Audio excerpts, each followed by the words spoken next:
খুব আনন্দ হয়েছিল যখন জানলাম যে নভেম্বরের 24 তারিখ ছবিটা মুক্তি পাবে। হাসির ছবি। হাসির ছবি বলতে আমরা এই ধরনের ছবি, মানে আমি সোশ্যাল স্যাটায়ারও যদি বলো আর কি, যে বলছিলে আর কি, যে ইম্পর্টেন্ট একটা গুরুত্বপূর্ণ বার্তা খুব মানে মজার মোড়কে আর কি পরিবেশন করা। রোকেয়া যে চরিত্রটা আমাকে বললো, খুব ভিন্ন স্বাদের একটা চরিত্র, খুব অদ্ভুত একটা চরিত্র। অদ্ভুত মানে কেন অদ্ভুত বলছি সেটা ছবিটা দেখলে লোকে বুঝতে পারবে।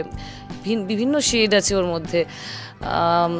ধরো যেরকম একটা সেন্সিটিভ ইমোশনাল, যেটা যে কোনো মেয়ের মধ্যেই যেটা থাকে আর কি, ভারতীয় নারীর মধ্যে যেটা থাকে আমাদের মধ্যে, সেটা রয়েছে। প্রফেশনাল জায়গায় আবার ভীষণও, যেহেতু কর্পোরেট ফিল্ডে বিলং করে, ওর একটা প্লেসমেন্ট এজেন্সি চালায়, সেটা তার নাম হচ্ছে বুলজাই কোম্পানির নাম।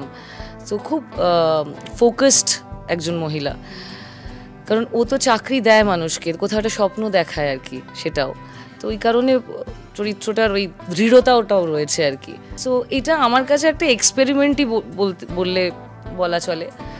এক্সপেরিমেন্টটা যদি সফল হয় তাহলে আশা করছি এরকম রোকেয়ার মতো চরিত্র আরও লেখা হবে বাংলা ছবিতে। ফার্স্ট শটটা দেওয়ার পর কমলদা যখন খুব সুন্দর একটা মিষ্টি হাসলো, তখনই বুঝলাম যে ঠিক আছে, তাহলে পরিচালকের যখন ঠিক লেগেছে, ভালো লেগেছে, তাহলে হোপফুলি, মানে ন্যাচারালি আমার মুখ থেকে কখনো মানে ছোটবেলায় এসছে হয়তো যখন, কিন্তু ন্যাচারালি কখনো একটু সরে বসুন বলার হয়তো প্রয়োজন হয়নি বা হয় না এখন। এমনি সেই ভালোবাসাটা মানুষ দিয়েছে আর কি, এমনি মানে হয়তো সরে যায় কমফর্ট দেওয়া, মানে আমি যাতে ঠিক থাকি। কিন্তু একটু সরে বসুনের থেকেও আমার যেটা মনে হয়, যেটা আমি বলবো যে the reason why this title was used, সেটা হলো যে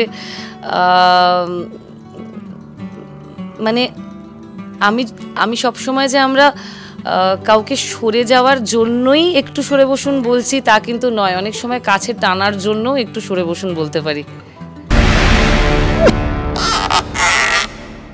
গুড্ডু মানে নতুন ভাই আসছে।